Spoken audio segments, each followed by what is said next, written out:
नमस्कार, श्री स्वामी समर्थ। आज आपण सुंदर अशा कोजागिरी पौर्णिमेची कथा पाहणार आहोत। ही कथा आहे एका गरीब कुटुंबातील ब्राह्मणाची व लक्ष्मी मातेच्या आशीर्वादाची। तर सर्वांनी हा व्हिडिओ शेवटपर्यंत नक्की पहा।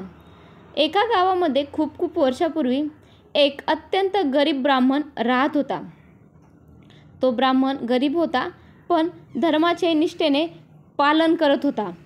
त्याच्या घरची स्थिती खूप हालाखीची होती, पण तो कायम सत्यधर्माचे पालन करत असायचा।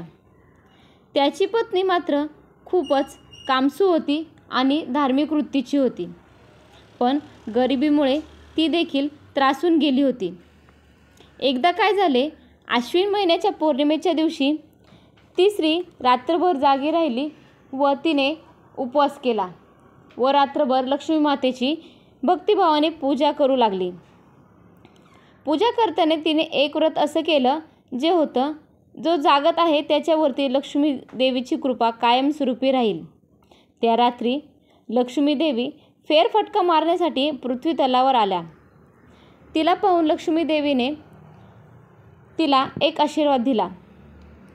तो आशीर्वाद असा होता की तू रात्रभर जागून माझा उपवास केलास, तुझ्या घरामध्ये आता कधीच कोणत्या गोष्टीची काहीच कमी पडणार नाही। तुझ्या घरचं दारिद्र्य संपून जाईल व तुझ्या घराची भरभराट होईल। तुला ऐश्वर्य, सुख, समाधान व धनप्राप्ती होईल। त्या दिवसानंतर त्या गरीब ब्राह्मणाच्या घराची भरभराट झाली व कधीच कोणत्या गोष्टीची कमी पडली नाही।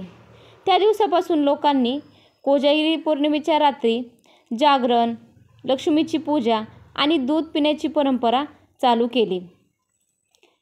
श्री स्वामी समर्थ। जय जय स्वामी समर्थ।